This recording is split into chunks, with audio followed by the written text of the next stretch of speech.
Pessoal, boa noite para todo mundo. Eu quero dizer que é muito legal, ó, o Alex Santos, direto do Japão. Muito legal, a gente tá chique, né, cara? Meus amigos entrando, olha. Tchau, gente. Con- Pai também. Conta aí rapidinho pra galera, explica aí por que tem gente do Japão entrando, o seu sobrenome e tudo mais. Explico. Essa é uma longa história, mas resumindo, eu cresci no Japão. Meus pais ainda moram lá. Eles foram lá para trabalhar como imigrantes e tal. Então, morei lá dos 3 aos 17 anos. Foram 14 anos. Então, eu Caramba. conheço mais o Japão do que o Brasil, teoricamente. Eu morei há mais tempo lá do que aqui. E aí eles estão lá assistindo. Muito legal. Isso. Gus, vamos começar agora para valer. Pessoal, eu quero agradecer primeiro a presença de todo mundo. Estou muito feliz de estar aqui com vocês, fazendo a primeira live da página. Quando eu estava com 5 mil seguidores, deve ter um mês e meio atrás, aí eu falei com o Gus, vamos fazer uma live sobre design no cinema, é um assunto legal Sim. demais, a galera gosta, vamos fazer uns posts e tal. Aí ele falou, bora, topa. Eu falei, então vamos fazer quando eu chegar em 10 mil seguidores. Aí ele falou, massa, eu falei, porque com 10 mil a gente vai ter uma galera 10 mil. assistindo, a gente tem certeza de que não vai ser só a nossa mãe, né, assistindo. E aí Sim. falou, bora. Aí chegou em 10 mil rapidão, assim, que eu lancei o sorteio. Chegou muito rápido, não deu nem tempo da gente preparar, conversar sobre como seria e tal. E Uhum. aí foi 20, 30, eu falei, vamos esperar logo 50, porque aí fica mais legal ainda, né? Ó, Júnior Moura, fale Sim. dos filmes do Tarantino. Ele adora falar disso, tá, Vamos Júnior? falar. Então vamos lá. Design no cinema, design gráfico no cinema, né? Primeiro, Uhum. fala aí pra galera quem é você, qual que é a sua formação, como você chegou nessa parada Tá. de falar sobre design no cinema. Bom, vamos lá. Meu nome é Gustavo Kondo, mais conhecido como Gus, e eu sou designer gráfico para o cinema e UX designer para a vida real. Eu gosto de fazer essa separação porque realmente minha carreira ela é meio dividida. Eu Uhum. trabalho como designer numa empresa de tecnologia no dia a dia e nos fins de semana, no tempo livre, eu trabalho com cinema. Acho que tudo começou lá atrás, na minha faculdade. Eu me formei em design gráfico. E aí eu decidi que queria fazer o TCC sobre dois temas que eu adoro, que é design e cinema. E aí eu comecei a pesquisar sobre a interseção entre esses dois temas, né? E eu queria Sim. ir além do que geralmente as pessoas pensam quando a gente fala de design e cinema. Geralmente as pessoas pensam em cartazes ou aberturas. E eu queria ir além disso, eu comecei a pesquisar como design. Então esse foi o tema da minha pesquisa de TCC. Tá me ouvindo? Deu uma travada? E o pessoal pedindo. Acho que você deu uma travada, tá tudo certo Um aí? pouquinho, mas Tá, eu vou continuar tá. falando e aí a gente se, se acerta.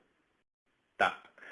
É, então eu fiz esse TCC em É. 2016, foi isso, né? Um ano depois eu consegui, fui indicado por um amigo para trabalhar na produção de um filme, meu primeiro filme, e esse filme foi Segredo de Davi, dirigido pelo Diego Freitas, e é um suspense brasileiro que conta a história de um serial killer que gosta de filmar as vítimas dele e colocar na internet.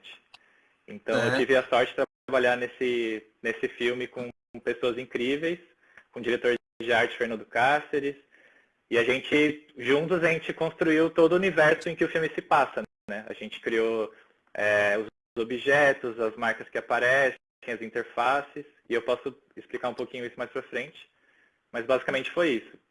E aí Vamos depois fiz o só, cartaz do filme, tá, vamos só contextualizar a galera. O Segredo de ó, Davi foi lançado em que ano mesmo?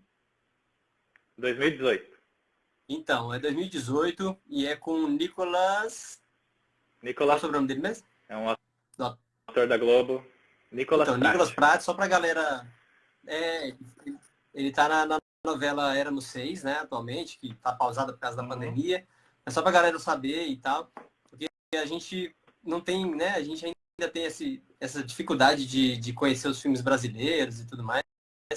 Mas Sim, é muito importante que a gente continue fomentando e tudo mais, principalmente falando sobre o seu trabalho aí na produção do filme. Então, aquilo que você falou, além do cartaz de filme, né? que as pessoas normalmente pensam, designer gráfico do cinema faz o cartaz. Em princípio, a gente talvez nem precise chamar com esse nome, né? Um designer gráfico comum faz o cartaz para o cinema, né? Às vezes uma agência de publicidade, não precisa ter essa formação específica e tudo mais. Agora, o designer gráfico para cinema, ele vai mais a fundo, né? Ele está mais envolvido ali em fazer todo aquele universo que rola lá dentro, né? As pessoas normalmente não percebem, não reparam, e depois você explica que isso é até outdoor, e que aparece um cartão de visita e tal, mas está lá, foi feito por alguém, e muito raramente vai ser por acaso, né? Às vezes a cenografia não percebeu e apareceu um outdoor lá atrás, às vezes, pode acontecer, mas muito raramente. Sempre vai ter um motivo, sempre vai ter sido feito especificamente para aquilo ali. Então, conta um pouco para a galera aí sobre que tipo de peça é feita lá para entrar no filme, para as pessoas entenderem melhor essa função aí do design gráfico, para além do cartaz. Tá. Achei muito, só para antes de entrar nisso, achei interessante a divisão que você fez, porque realmente tem essa divisão do cartaz ser algo externo ao filme. O cartaz é meio que um cartão de visita do filme, é a cara do filme, né? Como ele se apresenta. Não necessariamente é o filme, entendeu? Um mesmo filme pode ter vários cartazes diferentes. Então é legal essa divisão entre o que é o design feito externamente e o design interno, né? Que está dentro do filme, que constitui o filme em si. Então essa é a parte que mais me fascina nessa área. Das formas que ela se apresenta, na minha pesquisa, eu identifiquei 5 principais atividades. Acho que eu posso falar quais são as 5, depois a gente vai debruçando, né? O que você acha? Fala aí. Quais são as 5 principais atividades? Tá, vamos lá. Então, as 5 principais atividades. A primeira, e acho que a mais importante, são os objetos de cena ou os objetos cenográficos, que é basicamente todas as peças gráficas que aparecem no cenário. Resumindo, é isso. Mas só é importante fazer uma divisão entre objeto de cena e objeto cenográfico, porque não necessariamente o objeto cenográfico vai passar por alguma interação com o personagem, certo? Então, para esses objetos que o personagem pega na mão, que ele interage, que ele olha, que ele fala sobre esse objeto, aqui tem até um exemplo de um objeto cenográfico aqui, de objeto de cena, né? A gente chama esse objeto como objeto de ação, é um dos termos também, objeto de ação.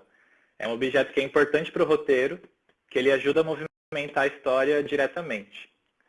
E aí os objetos cenográficos são os objetos que fazem parte do cenário e que às vezes estão lá atrás, talvez é um cartaz que está numa parede, lá atrás ninguém vai ver. Então, esses objetos que ficam mais escondidos, você não precisa botar muitos detalhes. Mas esse objeto que aparece na cara da câmera, ele é muito importante ser um objeto mais próximo do real, né? Deixa eu falar um negócio rapidinho sobre isso aí. Eu estava vendo... Eu fiz uma série de posts sobre a Pixar, né? A última saiu ontem. E aí eu li o livro Criatividade S.A., né? E aí o Ed Catmull fala lá da importância de ter um equilíbrio entre todo o perfeccionismo da equipe dele e a qualidade que vai para a tela. E aí eles têm uma metáfora, uma parábola lá, que fala sobre a moeda perfeitamente desenhada e que ninguém vê. Porque são meio divididas, muito divididas as áreas, né? A Pixar é gigantesca. E aí tem um cara que faz os objetos, por exemplo, faz o 3D, renderiza os objetos que aparecem, tem outro que faz os personagens, outro faz a iluminação. E aí o cara que é da parte dos objetos, ele faz o máximo que ele pode, a forma mais bonita que ele pode e tal. E aí ele nem sabe que aquilo talvez nem apareça. Nem apareça. Ele falou, é muito bonito ver como eles se esforçam para fazer a coisa mais perfeita possível, mas com o tempo a gente teve que ir dosando isso, porque isso custa dinheiro, né? É hora homem, e eles chamam lá e tal. Quanto tempo o cara leva renderizando uma moeda que vai estar lá na escrivaninha e que a gente na não mesa, vai ver, junto com um monte de papel, vai estar tipo... Exatamente. Perfeito exemplo. Continue. Tem o seu... A gente pode falar como exemplo disso, de uma coisa que aparece, né, assim, lá atrás, mas que você fez, a gente até citou num dos nossos posts aí, que é o remédio, né? A caixinha do remédio. A caixinha do remédio, os cartazes. Eu separei aqui no iPad, acho que eu posso mostrar aí essas Mostra aí. imagens. Acho que é legal para o pessoal ver. Enquanto Pessoal, isso, vê se eu tenho alguma pergunta, alguma coisa. Só para lembrar, por exemplo, tem uma caixinha de remédio que aparecia lá na cena. Primeiro porque tem questões de marca, né? Segundo que o diretor não vai querer fazer essa propaganda gratuita aí para eles. Então ele fala, vamos desenhar um remédio, uma caixinha de remédio. E aí o Gus fez uma caixinha de remédio para estar lá na cena. O design completo ali e tudo mais. Tá aí? Eu não tenho exatamente da caixinha, mas eu tenho do livro. O livro acho que é a peça que eu mais gosto e a mais importante do filme. O livro Fedon, né? O livro Fedon, isso. Ele é um livro que existe na vida real, mas a gente não queria usar uma edição tipo real, né, de alguma editora qualquer, por questões que você falou, de direitos autorais. E até às vezes não ia combinar com o clima que a gente queria passar no filme e tal. Então a melhor opção é a gente criar as próprias peças. Então aqui é interessante mostrar. Ó, conta só livro... a história. Conta só a história rapidinho do personagem com o livro, assim, ele está sempre aparecendo. Exato, melhor. De quem é o livro? Tá. O livro não quero dar spoiler do filme, mas o livro é um livro do Platão, que ele fala sobre a morte. E é um livro que o personagem Davi e o outro personagem, o Jonatas, eles aparecem lendo esse livro e falando sobre esse livro. Então, quando você vê o roteiro, ele é um objeto que é muito mencionado no roteiro. Tipo, então o livro é um objeto de ação, é um objeto muito importante porque ele dita como vai ser a história. Então, o que a gente queria fazer era, a gente precisa criar um livro do zero, mas ele tem que parecer um livro real.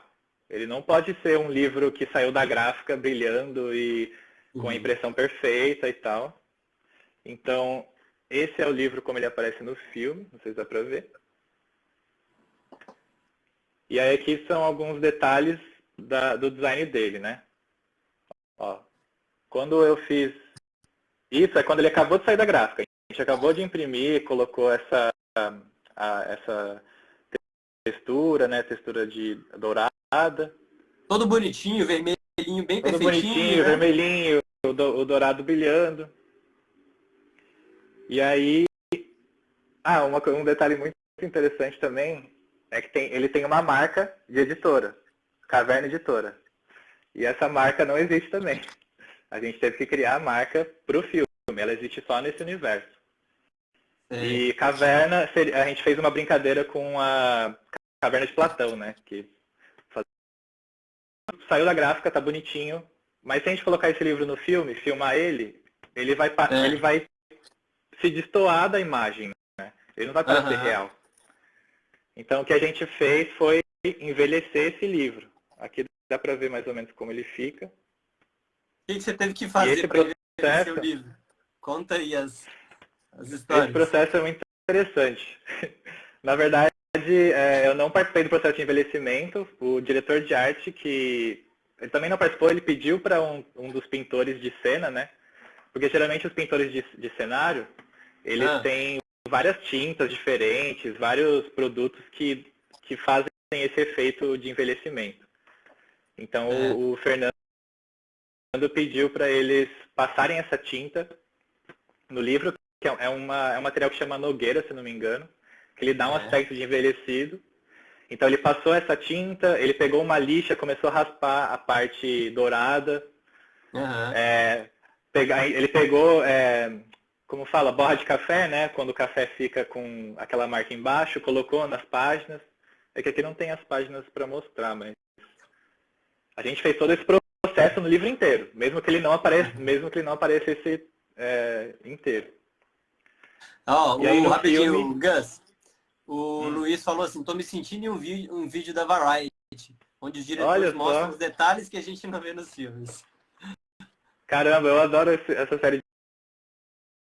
E aí o livro aparecia lá, vocês envelheceram para ele não destoar da cena e tudo mais.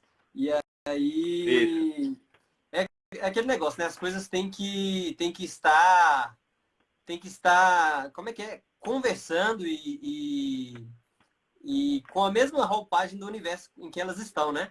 Eu lembro de uma fala do... Você assistiu o Bohemian Rhapsody, conta a história do Sim, Queen? sim. Aí tem uma hora Sim. lá que eles já estavam muito tempo estourados e tal, e aí teve uma entrevista coletiva, e aí o jornalista perguntou assim, por que você não conserta os dentes? Perguntou pro Fred Mercury. Aí ele falou assim, eu sou inglês, se eu deixar os meus dentes lindos, eu vou destoar. Ele quis dizer que a galera lá tem os dentes feios. E, tipo, é muito, tem muito a ver com que isso aí. exemplo fantástico você. Tem a ver Isso. também com aquele, como a gente tá falando de cinema, da garota do vestido vermelho lá do Matrix, lembra? Que tipo, Lembro. Sim. ela é um destaque lá que não deveria existir e tudo mais. Aí a gente falando do livro, aí você falou dos objetos cenográficos, né? São cinco coisas que o designer gráfico pode fazer no cinema. Isso. Qual que é o segundo? Será que antes disso a gente pode só mostrar Claro. um exemplo de um objeto que não aparece na câmera? Ele aparece bem. Então, o livro ele aparece de perto, as pessoas, é um objeto de ação, né? Sim. Mas a gente também tem os objetos que compõem o cenário, que não necessariamente aparecem de perto. Então, ó, só mostrar aqui. A gente criou esses cartazes. São cartazes lambi-lambi, né? Eu criei junto com outra designer, a Ana Zavascki, estava na equipe também. E a gente tinha o filme todo filmado dentro do set, só tem algumas cenas externas em São Paulo. Então, uma das cenas, ele aparece apoiado em uma parede com grafite, com cartazes e tal. E a questão do direito autoral também funciona para a arte, né? Eu acho que se o artista viu que você filmou um cartaz dele ou um grafite dele sem autorização, ele pode processar o seu filme e você vai ter que pagar. Sim, então, para evitar isso, a gente também criou cartazes para preencher essa parede. Então, dá para ver que esses cartazes eles têm bastante detalhes e tem texto. A gente criou nomes de bandas fictícias. Esse gatinho, por exemplo, é um gatinho do meu amigo Guilherme, que eu coloquei a foto Como que dele. era o nome do gatinho mesmo? É o Weslinho. É um gatinho muito fofo. Eu mandei mensagem pro Guilherme e falei, cara, me manda uma foto do Weslinho, porque eu preciso de uma foto para estampar um cartaz. E ele mandou e eu coloquei. E aí, pessoal, eu tô falando alguma dessas coisas porque eu vi a palestra do Gus na Pixel Show no ano passado, e aí ele contou essa história, e é muito interessante porque assim, as pessoas devem falar assim, mas e esses cartazes? Qual que é o sentido? Gente, tem um cartaz aí que é divulgando o show de uma banda de black metal, tem outro. Não tem razão. Estavam colados na parede onde o personagem passou, como se ele estivesse andando na rua e o cartaz estava lá. Então aí eu acho que o diretor de arte e o diretor deram liberdade para vocês. Ele falou, faz os cartazes aí, não tem que estar preso ao roteiro e tudo mais, né? E justamente porque esses cartazes, eles não estavam no roteiro, então eles não são importantes para a história em si. Eles são importantes para compor o cenário atrás, entendeu? Então, a preocupação, mesmo que o conteúdo fosse bandas que a gente inventou e tal, a preocupação é que parecesse real, que parecesse cartazes que a gente vê nas ruas de São Paulo, entendeu? Esse era o nosso objetivo. Então, o exemplo a foto a cena com os cartazes, às vezes é meio chocante, porque essa é a cena em que os cartazes aparecem entre aspas. Né? Quase não aparece, né? Tipo, eles, tem um pouquinho aqui do lado. Então é basicamente assim, trabalhar com design no cinema, você tem que aprender a desapegar de algumas coisas. Você pode fazer a coisa mais bonita do mundo, ela pode não aparecer no filme, e você tem que só aceitar isso. Mas mesmo põe a cena, né? Eles dão uma certa textura para o cenário. Então, mesmo você não lendo o que está escrito, você vê que aquilo faz parte do cenário e está preenchendo, está enriquecendo aquela cena. Muito legal. As pessoas agora vão começar a reparar, né? Disseram isso em algum comentário num dos nossos posts. Agora vou começar a reparar nos filmes e tal, nesses detalhes, né? Só que aí a gente até estava discutindo do problema, entre aspas, filosófico de design e cinema, que é isso, que você falou. Fala aí do design invisível rapidinho para a galera. O que quer dizer isso? Design invisível. É um bom gancho porque o próximo tema tem a ver com isso. O próximo atividade que o designer faz é sinalização. Então, tudo que a gente vê, design de informação, placas, tipografia, cartazes que informam algo, esses cartazes de certa forma são sinalização. Tudo que sinaliza algo num filme, ele tem essa função, né? E aí você falou do design invisível. O melhor exemplo para mim, o que eu mais gosto, é do filme O Terminal, do Spielberg com o Tom Hanks. Né? Não sei. E aí ele começa a viver nesse aeroporto, né? Ele começa a vira meio que um micro-universo da vida dele ali, o aeroporto. Uhum. E o detalhe que poucas pessoas sabem da produção desse filme é que aquele aeroporto inteiro, ele não existe. O aeroporto é construído do zero para o filme. Quer ver? Eu tenho até uma foto aqui para mostrar. Aqui. Aqui dá para ver mais ou menos a foto uma cena do filme, né? Sim. A placa amarela e tal. A placa amarela, aí no fundo tem até um Starbucks, tem uma livraria, tem um Burger King, sabe? Uhum. Então, cara, você vê se você não acredita que ele é construído tipo dentro de um set, tipo, é muito absurdo, é muito grande, é um cenário muito grande. E esse trabalho é muito do diretor de arte ou do designer de produção, e o designer gráfico ajuda nessa parte, né, de sinalizar esse ambiente enorme.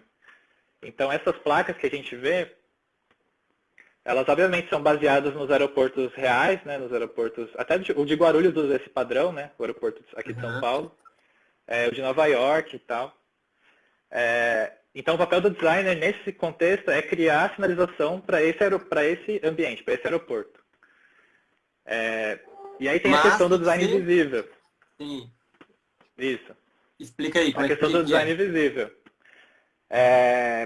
Isso é uma questão bem antiga de design, que alguns designers mais puristas acreditam fielmente, que eles falam que o design tem que ser invisível. Que o importante de qualquer peça de design é o conteúdo e não a forma, né? Uhum. E isso se aplica, de alguma forma isso se aplica no cinema.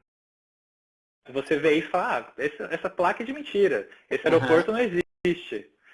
Tipo, isso é quando o design ele se torna visível. Então, o objetivo dos diretores de arte é deixar as coisas invisíveis no sentido que você não percebe enquanto assiste. Entendeu? E você então, não para para pensar naquilo. Não para para pensar naquilo. Você vê como mais uma coisa que está lá, só isso. Tá lá, existe, você acreditou, você está dentro do filme. Então, essa é a questão do design invisível.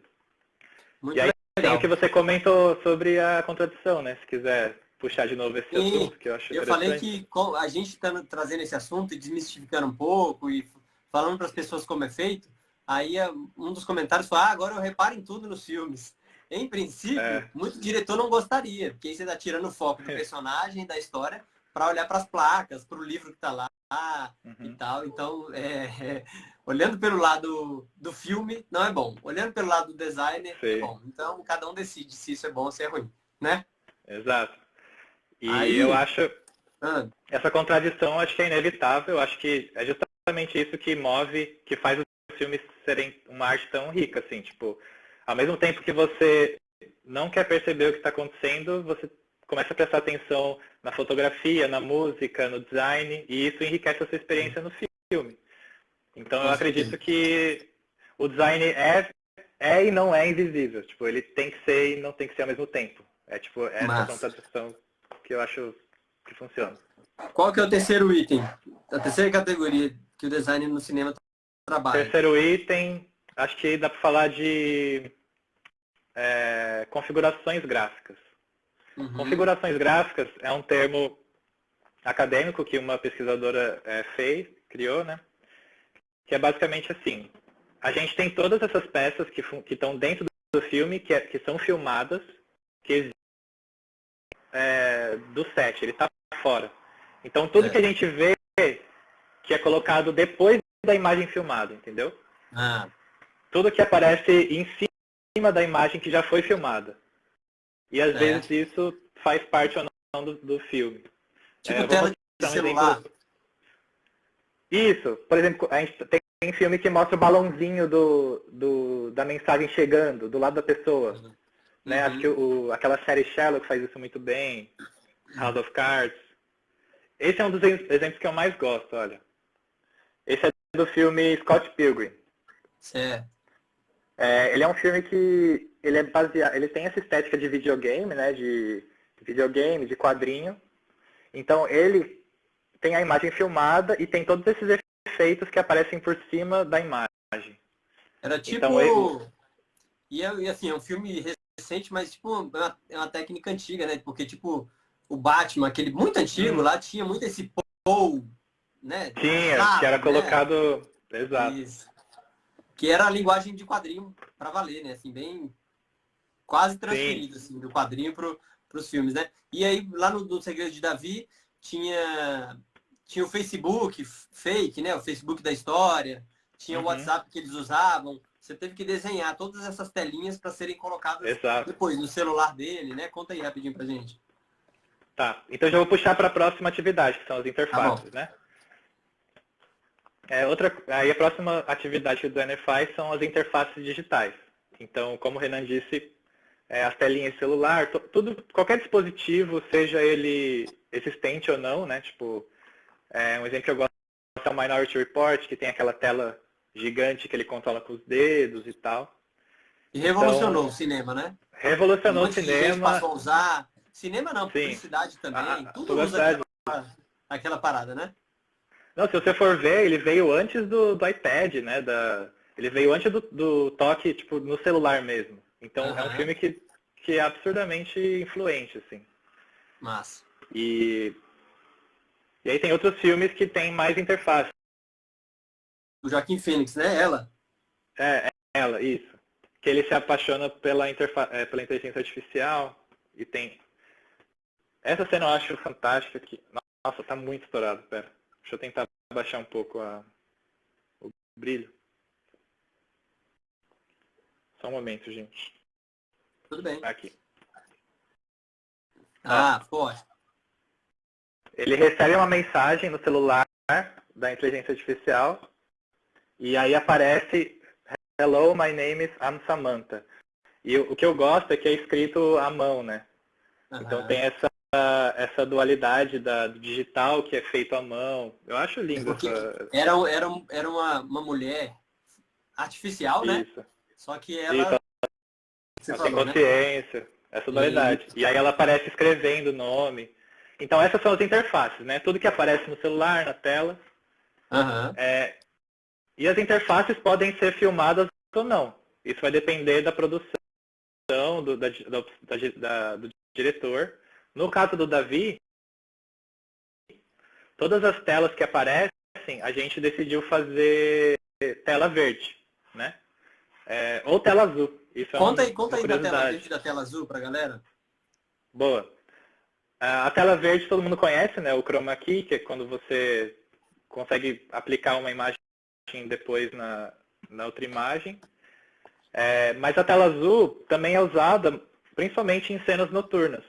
Porque imagina uma cena escura em que tem uma luz verde na cara de alguém. Essa luz ela começa a manchar a pessoa, né? Ou o objeto, ou o que está na frente dela. Então a gente usa a tela azul nesses casos. Nas cenas escuras ou noturnas, enfim. Sim. E aí, aqui eu tenho um exemplo. Mostra aí. Então, no Davi, ele sobe as imagens na Deep Web, ele grava as vítimas dele e coloca na internet esses vídeos. E a gente criou toda a interface dessa Deep Web. Peraí, tá vendo o negócio? A gente criou toda essa interface da Deep Web, do Facebook que ele entra, que na verdade não é o Facebook, a gente criou uma nova marca. E tudo foi filmado em tela verde. Era tela verde aqui, né? E aqui também. E aí depois, junto com o supervisor de efeitos visuais, né, o Fabrício Rabachin, eu criava meio que as interfaces, mandava para ele fazia a aplicação direto no filme. Então, de certo, e ele tá por cima da imagem. Muito interessante.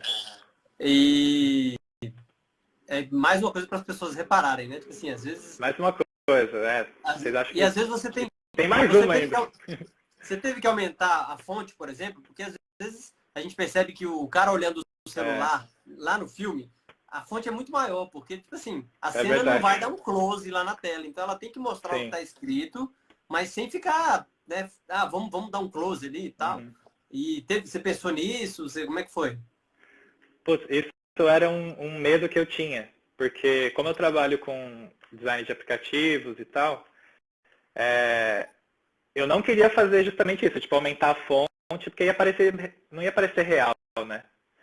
Então a solução que a gente teve, junto com o diretor de arte e o diretor, o Diego, foi justamente eu fazer baseado, por exemplo, o Facebook que a gente criou, né? Não sei se eu tenho imagem aqui.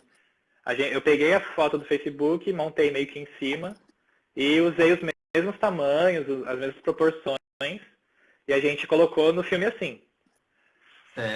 E a diferença é que quando a gente precisava dar um foco, né, no texto ou no conteúdo dessa página, o que o Diego... E aí com uma câmera profissional, ele filmava bem de pertinho. Então, quando a gente precisava ler junto com o personagem, ele filmava e você lia, tipo, em foco o texto, sabe? E aí era uma solução para justamente você não fazer uma tela com uma proporção irreal, sabe? Entendi. Então tem essa solução. E aí a gente falou da quarta função que o designer pode ter, né? A interface digital. Isso. E a quinta, acho que é a mais legal, que tem muito mais exemplo e tal, que conta aí pra gente. São a aplicação de marcas, identidade visual no geral, e é isso. Acho que é o tema que o Renan mais gosta, a gente sempre fala sobre esse tema. É porque a minha página é uma página que fala sobre marcas, né? E tem tudo a ver, por isso que eu trouxe para a página, né? Porque eu tento juntar os temas que eu gosto, cinema mais publicidade, marketing, e aí veio o tal do que foi como a gente se conheceu, né? Eu fiz um post sobre a utilização da marca Wilson no filme Náufrago, né? Tem até a foto. Isso. Grande Wilson. Sorteei a bola, deu briga com a minha namorada, porque ela participou do sorteio e aí ganhou. E aí eu tive ela ganhou. Para não dizerem que era marmelada. Aí a bola Wilson é um exemplo, né, de product placement. Perfeito. Né? Se a gente for traduzir, é a colocação de produto na cena, colocação de marca. Isso. E aí a gente até contou lá no post que a bola não foi assim, entrar em contato com a Wilson e falou, vamos utilizar a bola de vocês nos pagam para colocar e tal. Não. O roteirista foi viver uns dias numa ilha deserta para poder sentir a vibe e contar histórias. E aí ele tava lá e de um dia do nada apareceu na beira da praia lá uma bola. E era o Wilson. Aí ele colocou umas folhas lá nela para ter o cabelo. E ele falou, isso vai entrar no filme. Virou um personagem e emocionou muita gente. Foi sensacional, né? Sim. Aí você comentou no post que tinha também a história da FedEx. Eu já tinha preparado um post sobre a FedEx, só que você falou, a FedEx não foi paga em princípio. Eu falei, mas como assim? Certeza? Ele falou, certeza, eu vou ter TCC sobre isso. Eu li um livro e tal. E aí começou. Aí conta um pouquinho rapidinho dessa história da FedEx, bem rapidinho. Conto. A gente tem tempo ainda, né? Só para ter uma noção. Tá. Basicamente assim, aplicação de marcas, a gente tem subdivisões. A primeira que o Renan falou é o Product Placement, é a colocação de marcas. E basicamente é o merchandising como a gente conhece no Brasil. Então, quando você vê uma novela e a família vira a garrafa de Coca-Cola na mesa para mostrar, isso é um merchandising, né? É uma prática antiga, publicitária, as marcas fazem isso direto na TV. Mas o legal do exemplo do Náufrago, esses dois exemplos, né, é que ele não é puramente o merchandising, ele vai além disso. Eles até têm um termo que não é product placement, é brand entertainment, que é entretenimento de marca. Que é basicamente assim, o diretor já imaginou essas marcas para a história. ele não é uma coisa tipo, putz, quem que será que eu vou ligar para patrocinar meu filme e anunciar aqui? Não é assim. Ele já escreveu o roteiro e falou, não, o personagem do Náufrago vai trabalhar na FedEx, ele vai encontrar uma bola Wilson, vai chamar ela de Wilson, ele já pensou tudo isso antes, entendeu? Sim. Então tem uma diferença muito grande nisso. Fica muito mais orgânico também, né? Muito mais orgânico isso. E aí entra naquilo que você falou de design invisível, que a gente falou de design invisível. Porque quando você vê que é merchandising, que é propaganda gratuita, você fala, putz, por que tá mostrando esse carro por muito tempo? Essa marca desse carro, sabe?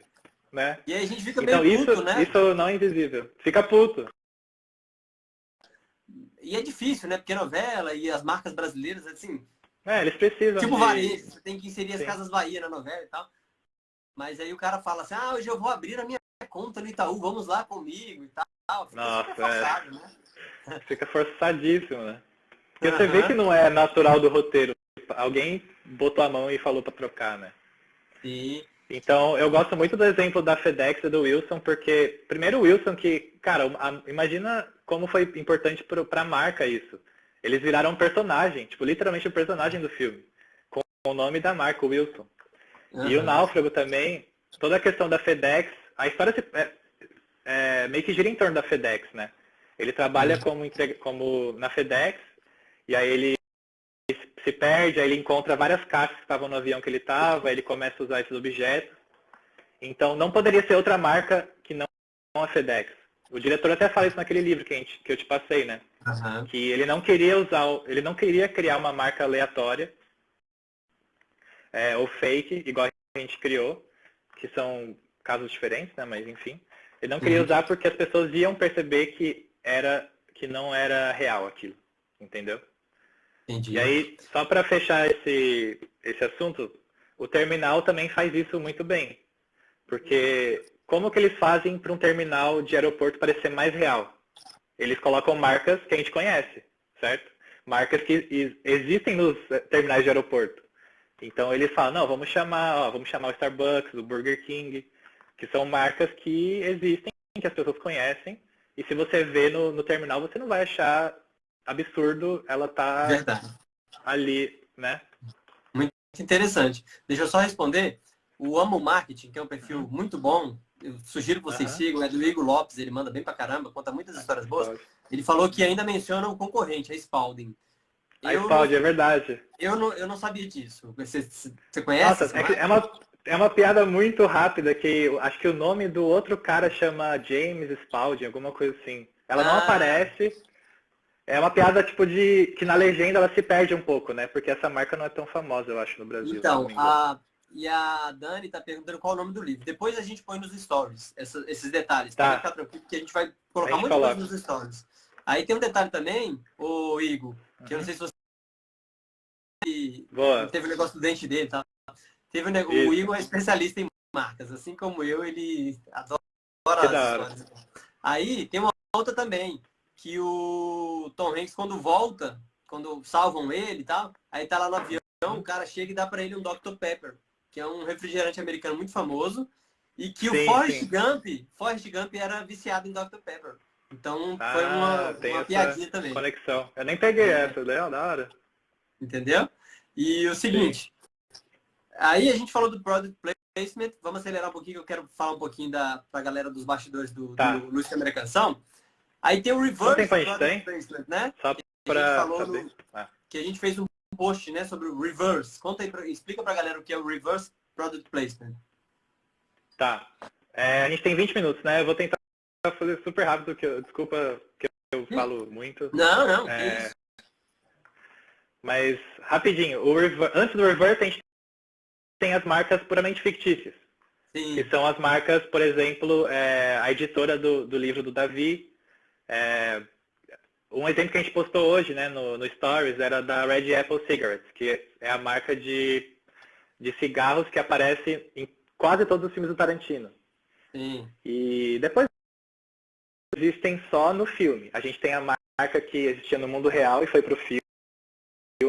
A gente tem a marca que existe só no filme, que foi criada para o filme. E aí o que o Renan comentou sobre o reverse, essa palavra é difícil, reverse product placement, que é a colocação de produto reversa, isso é quando a marca fictícia vai para o mundo real. Ela faz o caminho contrário, por isso que é o reverse. Então, a gente também fez um post, né, recente, E sobre... vejam, eu vou colocar nos stories Vejam. depois todos os posts que eu e o Gus fizemos.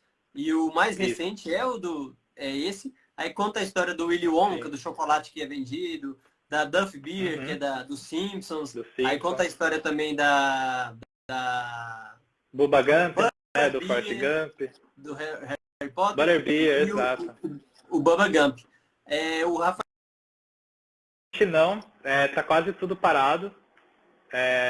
Mas eu estou trabalhando no cartaz de alguns filmes que já foram filmados, né? Mas na produção, infelizmente, as produções estão paradas, enfim.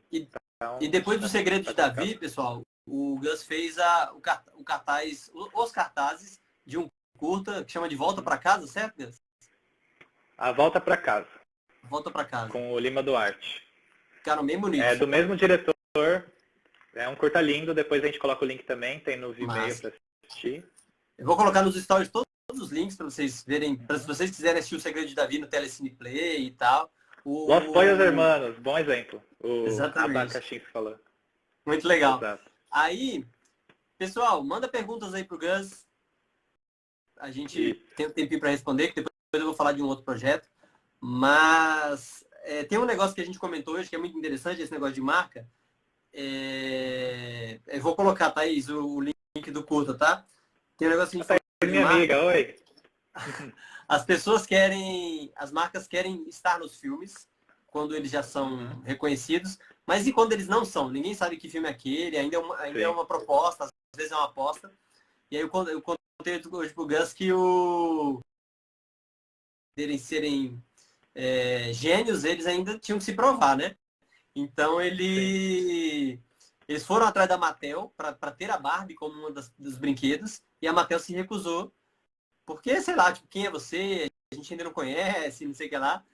E aí depois, quando o filme estourou, quando veio o 2, a Mattel foi atrás, né? E aí eu imagino que ia ser muito mais caro, né? Para participar, né? Nossa, com certeza, né? Imagina. Eles tinham a chance ali do primeiro filme, perderam, né? Sim, Thalita, e essa história... A Thalita está perguntando quem é o Gus. Gus Kondo, ele é designer gráfico no cinema e ele acabou de terminar de contar a história, várias histórias dele na parte, criando peças para um filme que ele fez, um brasileiro e tal. E a gente agora está falando de colocação de marca no cinema. Continue aí, Gus. Isso.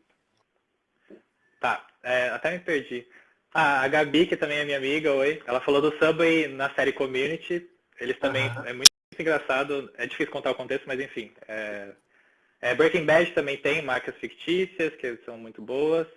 E que eu tava falando... você contou a história da Barbie, né? E essa história é muito parecida com a história do cigarro do Tarantino, do Red Apple. Conta aí. Porque foi a mesma coisa. No primeiro filme do Tarantino, ele estava procurando patrocínio de marcas para ajudar a financiar o filme dele, ajudar com o orçamento. Ele foi atrás de algumas marcas, acho que foi atrás do Wendy's, a marca de fast food americana. E meio que nenhuma marca quis patrocinar ele, porque ninguém conhecia ele, o filme dele era extremamente violento, ninguém sabia que ia dar certo. Isso, né? Tipo, ele falou, beleza, ninguém vai me patrocinar, então eu vou criar minhas próprias marcas.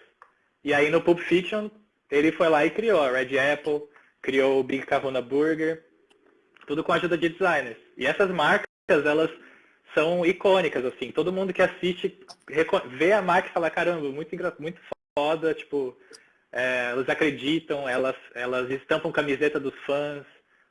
Inclusive, eu tenho um prop aqui, olha. A minha carteira, eu não sei se vocês lembram dessa cena, que é a cena em que o Samuel Jackson mostra a carteira dele no Pulp Fiction, e é o Bad Motherfucker, e é uma carteira com uma tipografia que ele criou e tal, que eles criaram. Enfim, é um universo muito rico para aprender sobre marcas também. O Instapiva citou o Central Perk do Friends, né? Que é um caso de reverse porque eles fizeram os cafés. Eu sei que é uma China e eles fizeram agora alguns promocionais para comemorar tantos anos em 19, 25 anos da série, de estreia, né? Conta rapidinho, porque duas pessoas perguntou como você chegou nesse trabalhar com design gráfico do cinema. Tá, vamos lá. Acho que primeiro eu falei do meu TCC, quem não tava, que antes do meu primeiro filme eu tinha feito um TCC sobre design no cinema. E aí eu comecei a apresentar a minha pesquisa em eventos de design, apresentei na minha faculdade para outras turmas e tal. E aí um dos meus amigos que estavam no dia, ele falou, cara, eu trabalho com o pessoal lá de propaganda, eles vão fazer um filme e eles estão fazendo justamente design para o cinema. E aí eu falei, caramba, que foda, tipo, me chamam pra fazer esse trampo aí, tipo, eu faço de graça, só me coloca nisso, pelo amor de Deus, sabe? Uhum. Então, e aí ele me indicou, o Aleph, inclusive se eu estiver assistindo, olá, muito obrigado. E o Aleph me indicou, e aí eu entrei em contato com esse pessoal, e o pessoal do Davi é igual eu, assim, é o primeiro longa deles, foi uma novidade para todo mundo, e a gente foi descobrindo junto. Então, para entrar nessa área, eu acho que o caminho mais fácil seria justamente esse, né? A gente sabe o contexto do cinema no Brasil, principalmente atual. Não é fácil viver de cinema para ninguém. Quem trabalha com cinema são heróis, são pessoas que resistem todos os dias para fazer a arte e tal. E muitas dessas pessoas que trabalham com cinema, elas precisam pagar os boletos. E como elas pagam os boletos fazendo marketing, né? Fazendo propaganda, filmando publicidade para grandes marcas e tal. Então, acho que um dos caminhos é você justamente primeiro entrar em contato fazer network com pessoas. Quem vai querer fazer um longa, fazer um curta, entendeu? E você vai ter esse contato. Ou você pode também entrar em contato direto com pessoas que estão na área de cinema.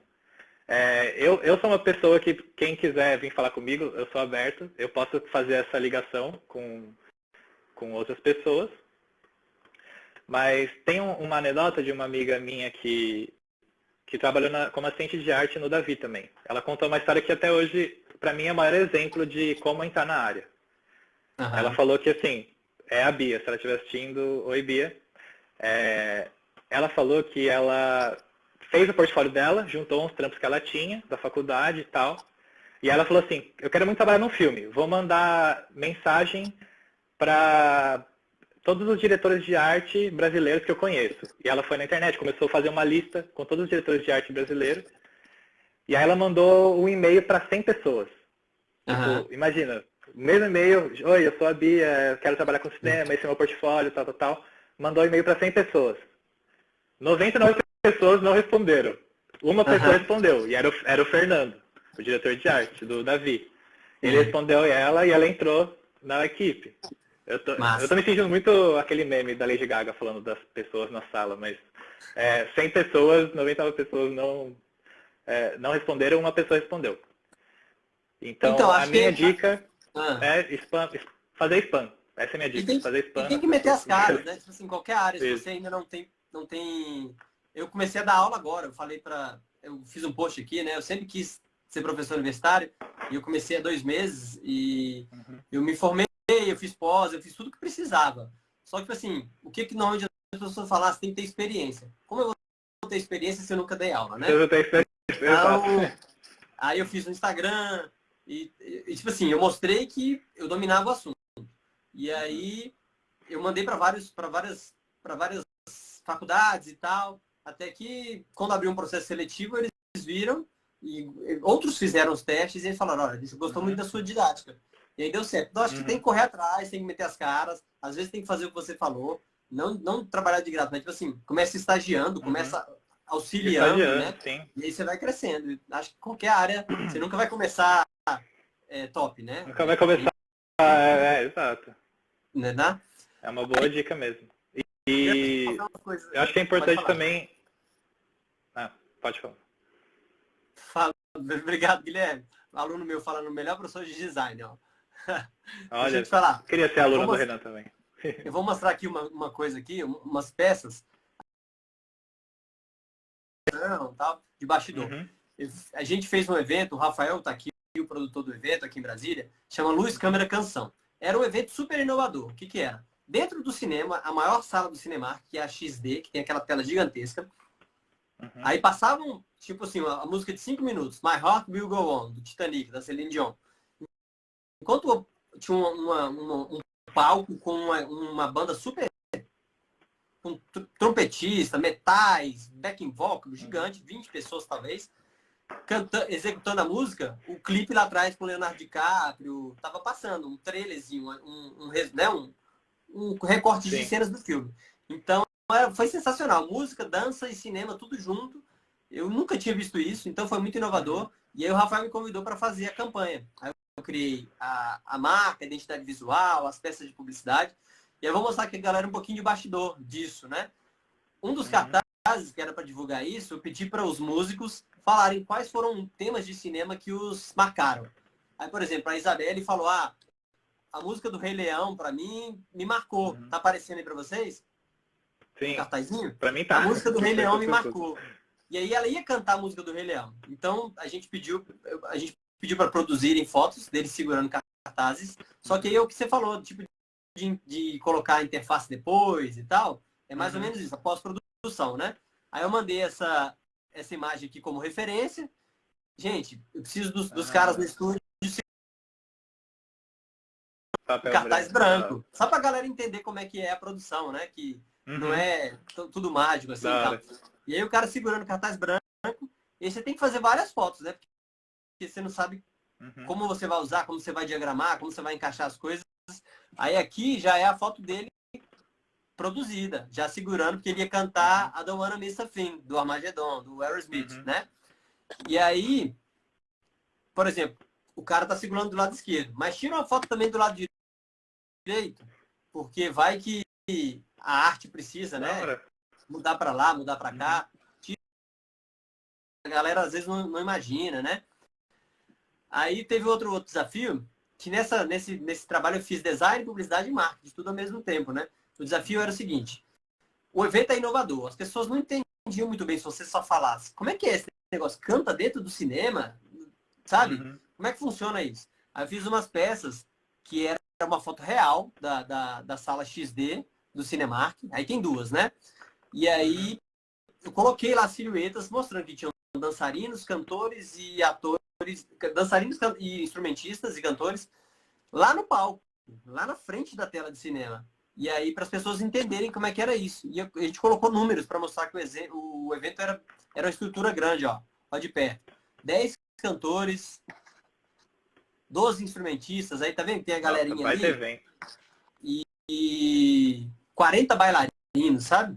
E aí a gente, aquele negócio que você tem que educar. Quando o produto é novo, né? Ninguém conhece, aí a gente tem que mostrar para ele como funciona aquilo, né? Então, as peças eram isso. Aí mostrava a cena de filme lá atrás, né? Teve um negócio também que é muito bacana, que a gente tem que, às vezes, a experiência, né? Eu não mostrei isso no post de hoje. Gente, essas coisas estão no post que eu fiz hoje. A gente faz a pessoa se sentir tocada pela experiência de estar ali, melhor, né? Além de ter tudo isso aí, o antes, no pré, né? Os musicais da Broadway fazem muito, né? Vamos fazer um negócio aí para tirar foto? Para a galera tirar foto? Vamos. Aí eu fiz uma limousine na pegada meio Oscar, meio glamour, né? Que era tipo um backdrop, né? Com a limousine, escrito Luz, Câmera, Canção. E aí a galera tirava foto lá, ó. Tá vendo aí? Tirava foto e postava nas redes sociais. Emoção vem. Fica no Cinemark, né? Hã? Cinemark, né? Que massa, isso. Caramba. E aí, teve um negócio também que foi muito engraçado, muito interessante, que eu e o Rafael fizemos, o produtor, a gente, assim como você bateu bola com o diretor de arte lá no filme e tal, a gente, quando as pessoas comentavam, era no Facebook na época, aí a gente respondia como se fosse filme, entendeu? Com falas dos filmes e tal, né? Aí, por exemplo, a menina colocou assim, vamos lá, marcou a amiga, né? Vamos lá nesse evento. Aí a gente colocava lá, né? Hasta la vista, baby. Schwarzenegger. Aí tinha, por exemplo, esse evento vai ser lindo demais. Aí vai ser lindo demais com a Julia Roberts do Linda Mulher. Aí teve outra que falou assim, foi nesse evento que eu te falei, amiga. Aí a gente colocou a Miranda. Ah, então quer dizer que vocês andam falando de mim por aí? Do Diabo da Cara, vocês Chifrada e responderam tal, todo sabe? mundo ou só algumas pessoas? A gente tentava o máximo, assim. Era muito O legal, a gente máximo se de... divertiu. Aí teve outro que falou assim, você vai comprar pra mim, né? Com o namorado, né? Aí a gente Uhum. colocou Jogos Mortais. Ai dela se não garantir o seu ingresso, sabe? Pesado. Aí teve. Boa. Aí o outro falava assim, nossa, a gente tem que comprar rápido porque tá acabando, porque eram limitados os ingressos, sabe? Aí a gente colocava lá o Forrest Gump. Corre que os ingressos estão acabando e tal. E aí, pra finalizar, Gus, Uhum. manda um oi pra galera aí, fala, dá alguma. Finaliza aí do jeito que você achar É melhor e tal, verdade. porque pra gente. Pessoal, gostaram da Tem live? Foi tempo ainda? bacana. Aprenderam aí um Tem pouco tempo. sobre design gráfico no cinema. Gus mandou bem. Manda aí os seus recados para ele, a gente gosta de receber esse feedback aí. Primeiro, eu vi alguns comentários falando o meu nome. Muito obrigado a todo mundo que veio ver, meus amigos, minhas amigas, meus parentes. Vini, eu vou Sim, colocar tá no disponível. Stories Uhum. o TCC dele, cara, é sensacional, cara. Ele fez tipo uma revista, é lindo, a diagramação é massa, e ele conta lá uma história de vários filmes, fez uma pesquisa é, belíssima, assim, eu me encantei assim, nos filmes, tem 8 minutos, super bem editado, narrado por ele. Vou colocar tudo isso nos stories amanhã, tá? Então vocês acompanhem porque é bem legal. Nossa, acho que a gente precisa de outra live, hein? Porque as pessoas Sim. gostaram e eu queria muito ter falado do seu projeto, das marcas que você recriou, dos cartazes. Não Dá sei se vai tempo, ter dá tempo. tempo. Pessoal, Dá se tempo? cortar, Vamos. vocês sabem, mas a gente já encerrou.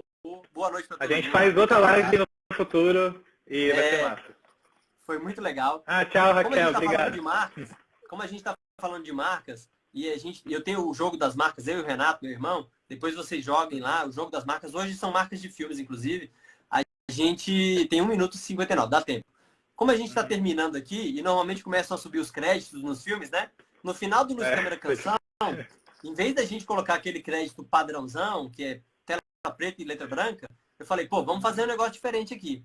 E aí era o seguinte, os nomes da galera, na última música, começou a e tal, e Uhum. aí o que, que eu fiz? Eu peguei os nomes da galera e recriei marcas com marcas de filmes famosos.